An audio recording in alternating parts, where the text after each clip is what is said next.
आप सभी का बहुत बहुत स्वागत प्रोग्राम डिकोड द कोर्ट्स में। केंद्र सरकार ने हाल ही में भारतीय न्याय संहिता, भारतीय नागरिक सुरक्षा संहिता और भारतीय साक्ष्य अधिनियम को फिर से प्रेजेंट किया।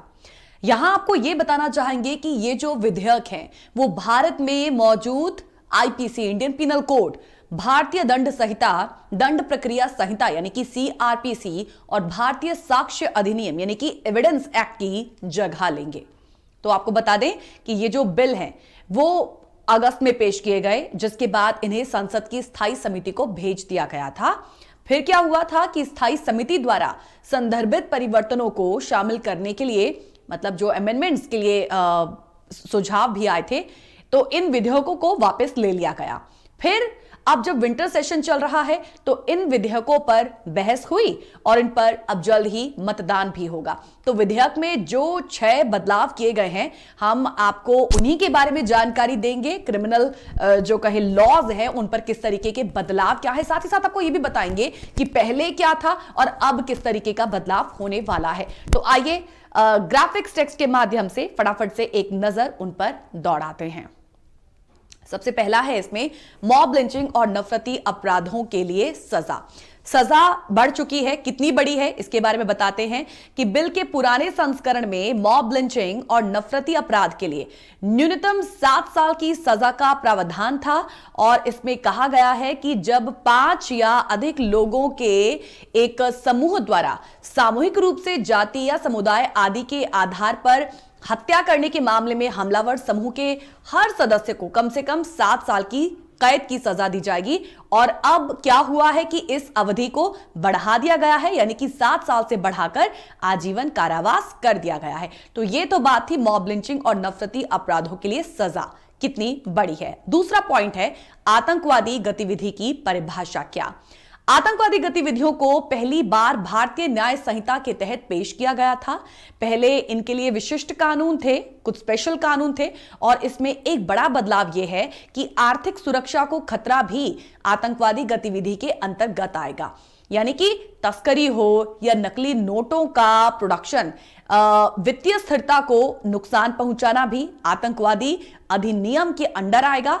इसमें यह भी कहा गया है कि विदेश में संपत्ति को नष्ट करना जो भारत में रक्षा या किसी सरकारी उद्देश्य के लिए थी, यह भी एक आतंकवादी गतिविधि होगी। और अब भारत में सरकारों को कुछ भी करने पर मजबूर करने के लिए किसी व्यक्ति को हिरासत में लेना या अपहरण करना भी एक आतंकवादी गतिविधि होगी। तीसरा पॉइंट है मानसिक बीमार लोगों के अपराध की सजा। मौजूदा आईपीसी मानसिक रूप से बीमार लोगों को अपराध के लिए सजा से छूट देती है। भारतीय न्याय संहिता के पुराने एडिशन में इसे मानसिक बीमारी शब्द से बदल दिया गया था। अब विक्षिप्त दिमाग शब्द को वापस लाया गया है। चौथा जो क्रिमिनल लॉ है वो है अदालती कार्रवाई प्रकाशित करने पर कितनी सजा। बिल के नए एडिशन में यानी कि नए संस्करण में एक नया प्रावधान कहता है कि जो कोई भी रेप के मामलों में अदालती कार्रवाई के संबंध में अदालत की अनुमति के बिना कुछ भी पब्लिश करेगा, उसे 2 साल तक की जेल हो सकती है और जुर्माना भी लगाया जा सकता है। अगले पॉइंट पर आते हैं। अगला क्रिमिनल लॉ है छोटे संगठित अपराध की परिभाषा क्या तय की गई है। पहले के विधेयक में क्या था कि संगठित आपराधिक समूहों द्वारा किए गए, जैसे कि अगर वाहनों की चोरी हुई है या जेब तलाशी, ये ऐसे छोटे संगठित अपराधों के लिए दंड का प्रावधान किया गया था। अगर इससे नागरिकों में सामान्य तौर पर असुरक्षा की भावना पैदा होती हो, अब असुरक्षा की भावना की ये जो अनिवार्यता है वो समाप्त कर दी गई है। पांचवा है, ये पांचवा था। अब छठे पर आते हैं सामुदायिक सेवा की क्या परिभाषा। नई भारतीय नागरिक सुरक्षा संहिता सामुदायिक सेवा को डिफाइन करती है, परिभाषित करती है, और इसमें कहा गया है कि सामुदायिक सेवा एक ऐसी सजा होगी जो समुदाय के लिए फायदेमंद होगी और इसके लिए अपराधी को कोई पारिश्रमिक नहीं दिया जाएगा।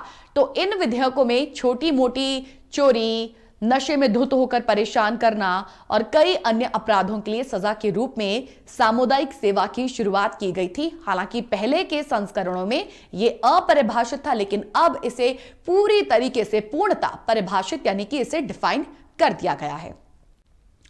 दरअसल इस विधेयक से, इन विधेयकों से आईपीसी, सीआरपीसी में बड़े पैमाने पर बदलाव किया जा रहा है।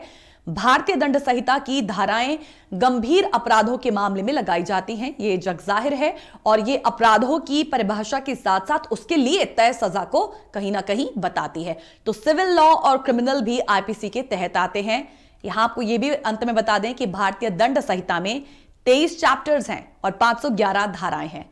पुलिस आपराधिक मामलों को आईपीसी के तहत दर्ज करती है, लेकिन उसके बाद की प्रक्रिया कोड ऑफ क्रिमिनल प्रोसीजर यानी कि सीआरपीसी के तहत चलती है।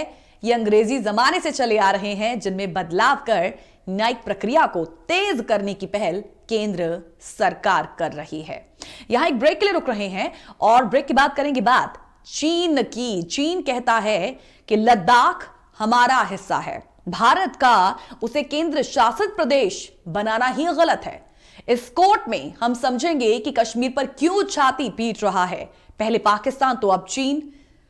370 पर सर्वोच्च न्यायालय के फैसले से इस चिढ़ के मायने क्या है, इन मायनों को समझने के लिए इंतजार करें, एक छोटे से ब्रेक के लिए रुकेंगे।